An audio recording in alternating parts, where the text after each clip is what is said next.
जीवेम शरद शतम, ये आशीर्वाद देते हुए वेदों में बताया है कि 100 शरद तक स्वस्थ जियो। अब शरद ऋतु में स्वस्थ रहना बहुत जरूरी है और स्वस्थ रहने के लिए डाइट यानी कि आहार की चर्या देखनी बहुत जरूरी है। तो इस वीडियो में हम जानेंगे शरद ऋतु में किस प्रकार का डाइट, किस प्रकार का आहार लेना चाहिए जिससे हम पूरी शरद ऋतु में स्वस्थ रह पाए। तो चलिए जानते हैं शरद ऋतु का डाइट प्लान यानी कि शरद ऋतु की आहारचर्या। सबसे पहले आयुर्वेद के ग्रंथों में आहार का मुख्य घटक किसी को बताया तो वो दूध को या शाक को नहीं, अपितु अन्न को बताया।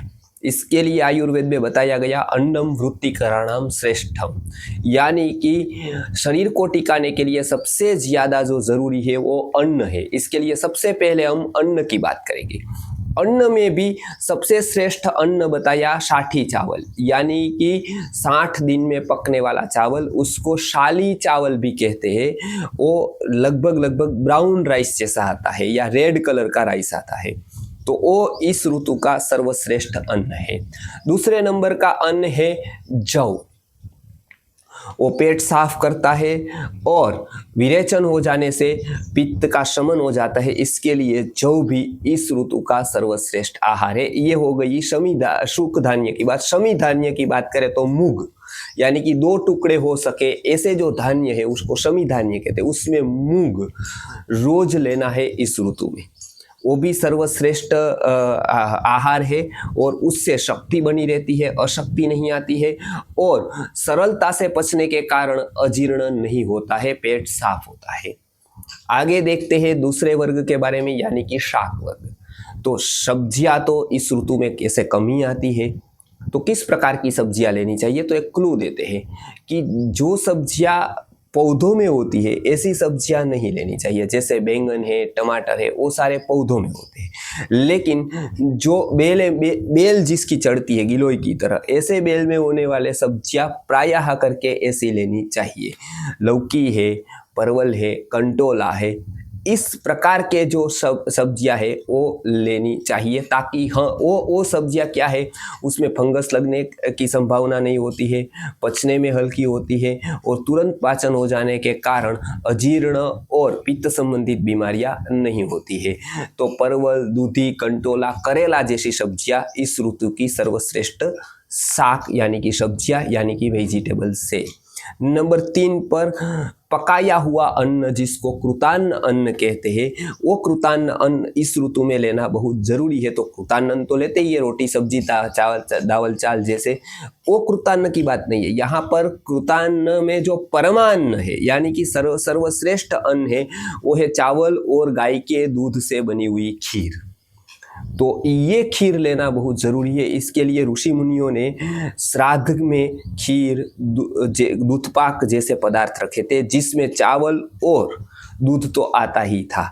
तो खीर परमान्न है, इस ऋतु के लिए भी सर्वश्रेष्ठ है, तो इस ऋतु में तो अवश्य लेनी चाहिए। उसके बाद आता है दूध और पोहा। जैसे हम साधारण ऋतु में पोहा तो खाते ही है, लेकिन दूध के साथ पोहा का इस ऋतु में महत्व है। इसके लिए शरद पूर्णिमा के दिन तो हम खास करके रात्रि में चांदनी में रखकर भी दूध पोहा खाते हैं और भी समय पर हम दूध पोहा खाते हैं। तो दूध और पोहा ये इस ऋतु का दूसरा सर्वश्रेष्ठ कृतान्न है। तीसरा है मोदक। मोदक यानी कि लड्डू। तो किसी भी प्रकार का, यानी कि चने के या मूंग के आटे से बना मगस, उसको पहले मूंग के आटे से बनाया जाता था, अभी चने के आटे से बन रहा है, तो मगस सर्वश्रेष्ठ है क्योंकि वो भी पित्त का शमन करता है। आगे देखते हैं मोदक जो हम लड्डू बनाते हैं गणपति को भोग धराने के लिए, उसमें भी घी आता है, उसमें मधुर रस होता है, उसमें जो है वो खसखस लगी होती है ऊपर ऊपर। तो ये सारे पित्त शामक द्रव्य जो होते हैं उससे तृप्ति भी होती है, मधुर रस के कारण पित्त का भी शमन होता है और शक्ति भी रहती है शरीर में।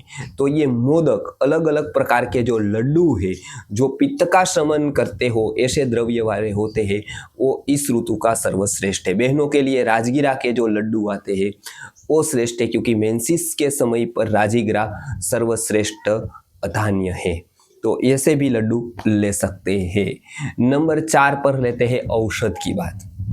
तो औषध इस ऋतु में कौन से हैं जो एकदम सरल है लेकिन पित्त शमन के लिए बहुत उपयोगी होते हैं। ऐसा है मुनक्का यानी कि काली द्राक्ष, जिसको हम सूखा मेवा ड्राई फ्रूट भी कहते हैं। ऐसी काली सूखी द्राक्ष को रात को भिगोकर सुबह फूल जाने पर बराबर क्रश करके लेने से पित्त का शमन होता है। पित्त संबंधित बीमारियां जैसे छाले पड़ना, उल्टी होना, आंखें लाल होना, सिर दुखना, ऐसी बीमारियों में राहत मिलती है। जिसको किसी भी प्रकार की घातक पित्त की बीमारियां या चर्म रोग है, उसके लिए भी मुनक्का लेना सर्वश्रेष्ठ है। नंबर 2 पर आता है खस। तो खस को भी आप सुगंधी वाला जो है उसको पानी में डालकर वो पानी लेने से भी तृषा शांत होती है। और उससे बना एक अद्भुत औषध जिसको षडंग पानीयम कहते हैं, वो बुखार आने पर, वायरल आने पर ये षडंग पानीयम का हम सेवन करेंगे तो बहुत सारे वायरल और बुखार केवल एक औषधि से चले जाते हैं, जिसका नाम है षडंग पानीयम। ऐसा ही आंवला है, ऐसी ही हरड़ है और खास करके गुलकंद है। गुलकंद इस ऋतु में हम 1 समय या 2 समय लेंगे तो पित्त का शमन होगा और उसके कारण हम बहुत सारे रोगों से बच पाएंगे। अंतिम में है सूरण। सूरण ऐसे तो एक कंद है लेकिन इस ऋतु की वो औषधि भी है। जिसको पाइल्स की बीमारी है वो नवरात्रि के 9 दिन सूरण के साथ गाय के दूध की छाछ 9 दिन तक लेने का प्रयोग करेंगे तो 50% से भी ज़्यादा फर्क पाइल्स में या फिस्टुला में पड़ जाएगा। तो ये सूरण है वो पेट साफ रखने के लिए आलू की जगह इस ऋतु में ले सकते हैं। और ख़ास करके जिसको पाइल्स वगैरह जैसी मलमार्ग की बीमारियां है उसके लिए तो सूरण सर्वश्रेष्ठ औषधि है। तो शरद ऋतु की आहारचर्या में यानी कि डाइट में हमने इतनी बातें देखी, साथ साथ औषधि की भी बातें की। तो ऐसे बहुत सारी बातें हम करते रहेंगे। नमस्कार।